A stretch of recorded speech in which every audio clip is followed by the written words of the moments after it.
60 days, this was to be her home, her life, her future, or the end of it, with nothing to keep her company but 4 bare walls, a window, and cold steel bars.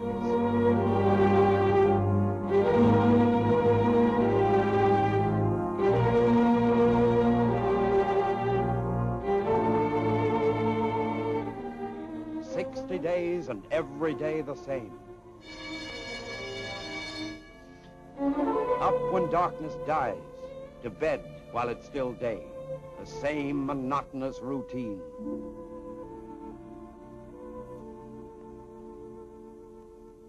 The same thoughts, bitterness, remorse, the feeling she killed her brother, but too ashamed to admit it even to her own self. So Bob is dead, and you killed him. The only thing you ever really loved. You took and destroyed it.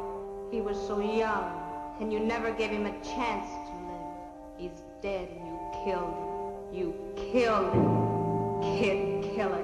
You're a kid killer. Whoa, whoa! Kid killer. Kid killer. Kid killer. Kid killer. 60 days and 60 nights of the same thing eating its way into her heart and mind. Every face seeming to look at her the same way. Every voice accusing her of the same thing. Kid killer. Kid killer. Kid killer. Kid killer. Kid killer. Kid killer. Kid killer. Kid killer. Kid killer. Kid killer. Kid killer. Kid killer. Kid killer. Kid killer. Kid killer. Kid killer. Kid killer. No, it isn't true, it isn't true! What isn't true?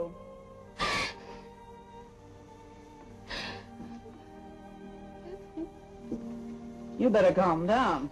You'll wind up in psycho.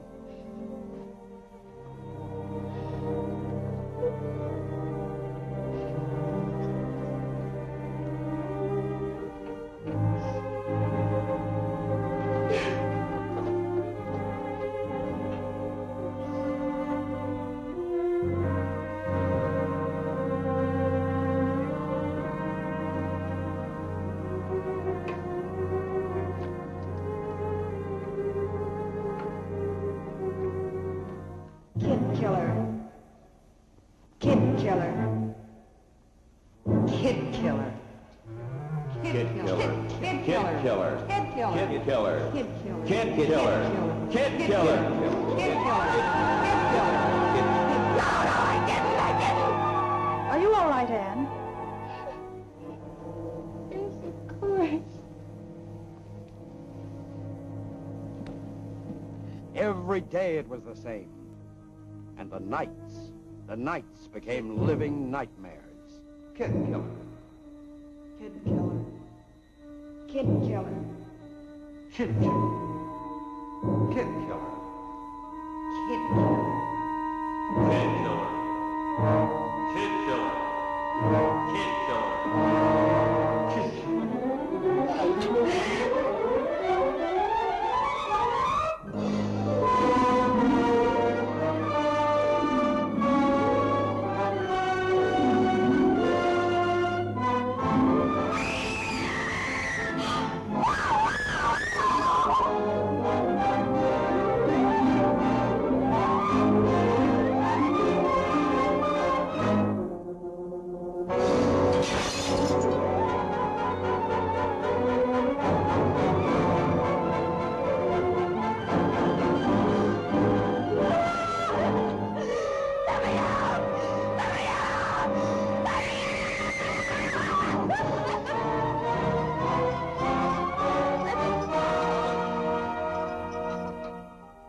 The mind can only stand so much conflict and turmoil within itself. Ann Lester was no different than anyone else. Transferred to the county jail hospital, she was given a chance to rest and receive proper treatment. Then other things began to disturb her.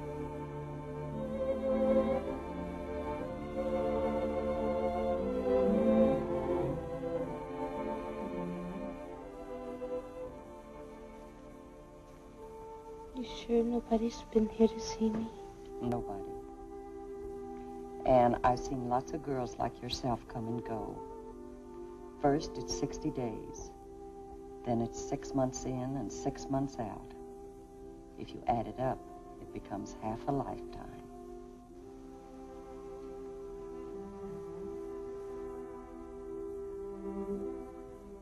The Marquis in this world aren't very human, Miss Lester.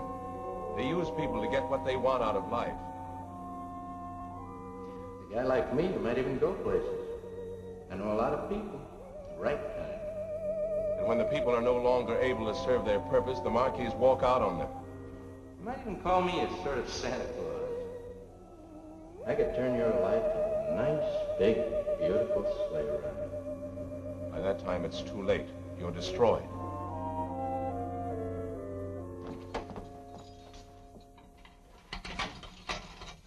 This should be a big day for you, Anne. What's so big about it? That after 50 days in the snake pit, you finally open the doors? Well, now that you're out, what are you going to do? Me? I'm going to the beauty shop and try to look my age again. Then I'm going to take a bath. Think the smell of this place will ever come off of me?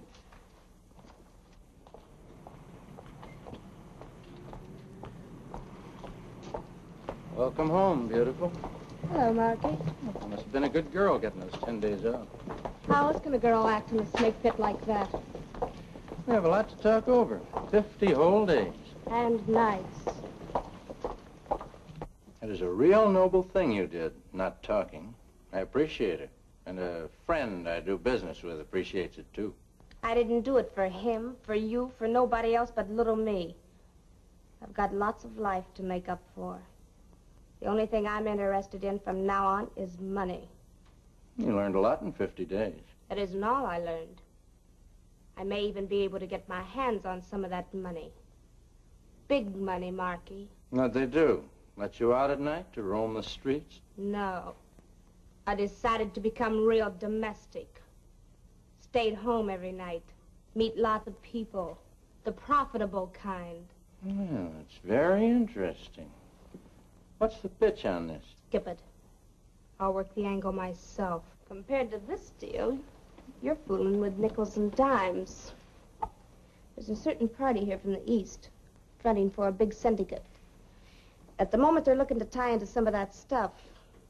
But I don't think that's the real purpose. I think they're planning to open a branch office. That's a big mouthful. I got it from the mouth the words were put into. The gentleman's girlfriend. She became my roommate. I don't think my man in the front office is going to like that. He may not have anything to say about it. Maybe we should arrange an introduction. I said forget it. Simmer down, little girl.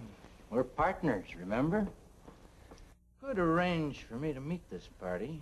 Then I might convince him to do business with Traynor. From the way my roommate spoke, her friend was trained to take, not ask. You introduce me. We might all get in on the taking. I'll call her. She's got the influence. I don't usually talk business at this late hour, but who am I to turn a deaf ear to an honest deal? Since you are my guest, Mr. Gabriel, wouldn't you be more comfortable without your hat? I like it with my hat on. Keeps the draft out of my head. What's the proposition, Mr. Gabriel? Please, Marky. How do I know I can trust you two? Her, I know. She took a rap with a couple acquaintances of mine. The dolls I know don't give the nod unless it's on the level. I wouldn't have suggested coming here unless I knew the trick could be turned, Mr. Gabriel. Okay, sister, you say so. But you blow the deal and Mr. Romero won't like it. Romero? You heard the name right. We got no secrets. Everything open and above board, right on top of the table.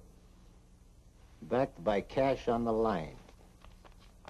With delivery of merchandise. 75 grand. The cash isn't hot, Mr. Traynor. We keep it in the deep freeze. You can take it to any bank. I apologize for my thoughts, Mr. Gabriel. That's all right, I understand. When you lay down with dogs, you get up with fleas. Now, what about the stuff? I